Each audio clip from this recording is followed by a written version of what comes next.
Good morning students. फिर क्या हुआ कहानी को आगे पढ़ते हैं। जहाँ पना एक जंगल में एक झोपड़ी में एक गरीब किसान रहता था। वो बहुत बहादुर था, इसलिए उसे बीहड़ जंगल में भी अकेले रहते डर नहीं लगता था। बीरबल जो है कहानी सुनाना शुरू करते हैं। और जहाँ पना का अर्थ होता है बादशाह। वो उनको बोलते हैं बादशाह या जहाँ पना।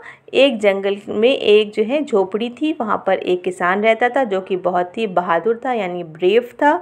उसे जो है वो इतना बहादुर था कि बीहड़ जंगल में, बीहड़ का मतलब होता है सुनसान भयानक जंगल में भी उसको अकेले रहता था, तभी भी उसको डर नहीं लगता था। उसने झोपड़ी के आसपास की उपजाऊ ज़मीन पर धान बो दिए थे। जहाँ पर उसकी झोपड़ी थी तो वहाँ पर आसपास जो ज़मीन खाली पड़ी हुई थी, उस ज़मीन पर उसने धान बो दिए थे। उपजाऊ का मतलब होता है फर्टाइल और धान का मतलब होता है चावल। उपज अच्छी हुई, पर अक्सर पक्षी अनाज के दाने मुंह में दबा कर ले जाते थे। उपज का अर्थ होता है पैदावार, यानी कि जो उसने बोया था उसकी जो फसल थी वो बहुत अच्छी हुई थी, लेकिन अक्सर यानी ज़्यादातर ये होता था कि पक्षी जो होते थे वो अनाज को अपने मुंह में दबाकर उड़ जाते थे। इस समस्या से छुटकारा पाने के लिए किसान ने एक बड़े से मटके में अनाज भरा और उसका मुंह बंद कर दिया। मटके के बाईं तरफ एक छोटा सा छेद कर दिया। अब एक पक्षी आया और छेद के अंदर से अनाज के दाने अपनी चोंच में दबाने की कोशिश करने लगा। इस समस्या से छुटकारा पाने, यानी कि इस परेशानी से छुटकारा पाने के लिए किसान ने क्या करा, एक बहुत बड़ा मटका लाया जिसके अंदर उसने बहुत सारा अनाज भर दिया।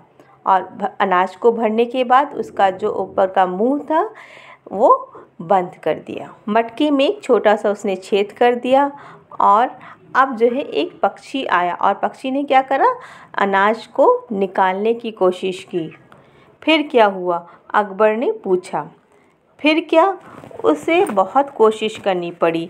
आखिर में छेद कुछ बड़ा हुआ और उसकी चोंच में एक दाना आ गया। बीरबल अकबर बादशाह को बताते हैं कि उस पक्षी ने बहुत कोशिश करी, तब जाकर उसको एक छोटा सा दाना मिला। जब उसने कोशिश करते करते उस जो छोटा सा छेद था उसको थोड़ा सा बड़ा कर दिया, तब जाकर उसमें से एक दाना निकला। बीरबल की बात सुनकर अकबर ने फिर से वही अपना प्रश्न दोहराया, फिर क्या हुआ? बीरबल बोले, फिर वो उड़ गया। फिर क्या हुआ? अकबर ने दोबारा पूछा। फिर दूसरा पक्षी आया, उसने भी बहुत कोशिश की, पर छेद छोटा था। अकबर बोले, फिर क्या हुआ? फिर काफ़ी प्रयत्न करने के बाद, यानी कि बहुत कोशिश करने के बाद अंत में, यानी कि आखिर में वो भी दाना लेने में सफल हो गया।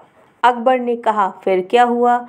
फिर तीसरा पक्षी आया, वो भी छेद में चोंच डालने की कोशिश करने लगा।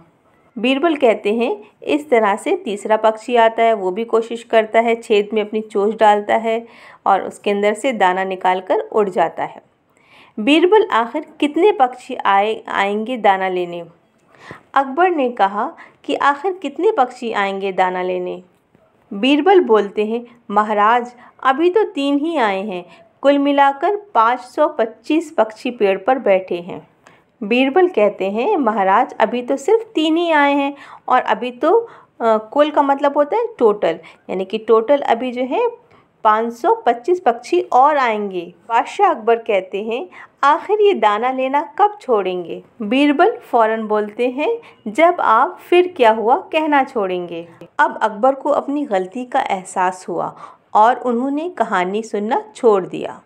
अब उन्हें नींद आने लगी। अब अकबर बादशाह को अपनी गलती का एहसास होता है और फिर वो दोबारा से कहानी नहीं सुनते और उनको नींद भी अच्छी आने लगती है। इस तरह से अक्लमंद बीरबल ने दरबारियों की जो परेशानी थी उसको दूर किया। इस कहानी से हमें ये सीख लेनी चाहिए कि कभी भी हमें परेशानी में घबराना नहीं चाहिए और हमेशा अक्ल से काम लेना चाहिए। इसके अलावा हमें एक और सीख भी मिलती है, किसी के साथ कोई भी व्यवहार करते समय हमें ये ज़रूर सोच लेना चाहिए कि यदि ये व्यवहार हमारे साथ किया जाए तो हमें कैसा लगेगा।